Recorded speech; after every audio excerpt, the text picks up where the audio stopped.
Excel Techno School, Guruvayanakere, Venur. Admission open now.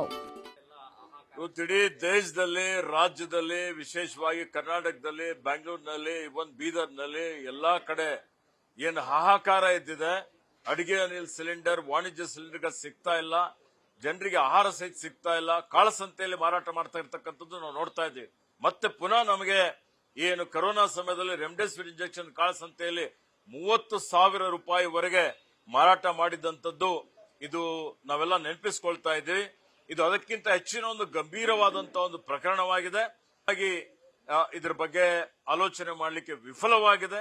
ಕೇಂದ್ರದ petroleum ಮಂತ್ರಿ ಆದಂತಹ ಹರ್ದೀಪ್ ಪುರಿ ತನ್ನದೇ ಆದಂತಹ ಎಪ್ಸ್ಟೀನ್ ಫೈಲ್ ಅಲ್ಲಿ ಅವರು ಸೇರಿಕೊಂಡು ಇವತ್ತು ಅವ್ರು ಯಾವುದೇ ರೀತಿಯ ಕ್ರಮ ತೆಗೆದುಕೊಳ್ಳಿಕ್ಕೆ ಸಾಧ್ಯ ಆಗ್ತಾ ಇಲ್ಲ.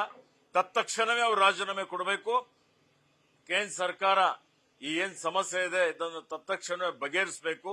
ಬೇರೆ ಬೇರೆ ಮೂಲಗಳಿಂದ ಇವತ್ತು ಗ್ಯಾಸ್ ಗಳನ್ನು ಖರೀದಿ ಮಾಡಿ ನಮ್ಮಲ್ಲಿರುವಂತಹ ಏನೊಂದು ಇವತ್ತು ಸಿವಿಲ್ ವಾರ್ ಆಗುವಂತಹ ಒಂದು ಪರಿಸ್ಥಿತಿ ಬರುವಂತಹ ಸಂದರ್ಭ ಇದೆ.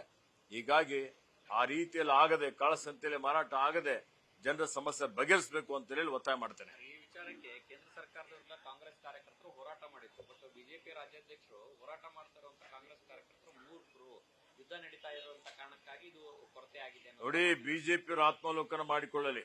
ಈ ಯುದ್ಧ ನಡೀತದೆ ಅಂತ ಹೇಳಿ 3 ತಿಂಗಳಿಂದ ನಡೀತಾ ಇತ್ತು. 3 ತಿಂಗಳಿಂದ ನಡೀತಾ ಇದ್ರು. ಯಾಕೆ ಇವರು ಪೂರ್ವ ಸಿದ್ಧತೆ ಮಾಡಿಕೊಳ್ಳಲಿಲ್ಲ? ಇವರೇನು ಇವತ್ತು ಇವ್ರ ವಿದೇಶ ನೀತಿ ಏನಿದೆ, ವಿದೇಶಿ ನೀತಿಯಲ್ಲಿ ಇವರು ವಿಫಲಗೊಂಡಿದ್ದಾರೆ. ಇವರು ಸಮನ್ವಯ ಕಾಪಾಡಿಕೊಂಡು ಹೋಗಬೇಕಾಗಿತ್ತು.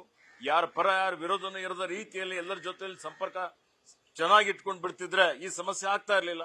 ಬೇರೆ ಬೇರೆ ವಿದೇಶದ ರಾಷ್ಟ್ರಗಳು ಎಲ್ಲಿ ಇವತ್ತು ತೈಲ ಇರುವಂತಹ ರಾಷ್ಟ್ರಗಳು ನಮಗೆ ತೈಲ ಸರಬರಾಜು ಮಾಡುವಂತದ್ದಕ್ಕೆ ಸಾಧ್ಯತೆ ಆಗ್ತಾ ಇತ್ತು. ಅದೇನೂ ಮಾಡಲಿಲ್ಲ, ಕೈಕಟ್ಟಿ ಕುಳಿತುಕೊಂಡ್ರು. ತಮ್ಮದೇ ಆದಂತಹ ರೀತಿಯಲ್ಲಿ ಇವರು ಆಡಳಿತ ನಡೆಸ್ತಾ ಇದ್ದಾರೆ.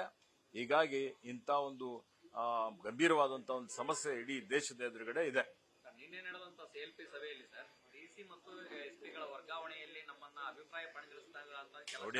ಯಾವುದೂ ಆಗಿಲ್ಲ. ಅದು ಆಂತರಿಕ ನಮ್ಮ ಪಕ್ಷದ ವಿಚಾರ ಇದೆ. ಎಲ್ಲವೂ ಸರಿಯಾಗಿದೆ. ಬಹಳ ಸೌಹಾರ್ದಯುತವಾಗಿ ಸಭೆ ನಡೆದಿದೆ. ಎಲ್ಲರೂ ಒಗ್ಗಟ್ಟಾಗಿ ಇವತ್ತು ಜಿಲ್ಲೆಯ, ರಾಜ್ಯದ ಅಭಿವೃದ್ಧಿಗಾಗಿ ನಾವು ಚರ್ಚೆ ಮಾಡಿದ್ದೇವೆ.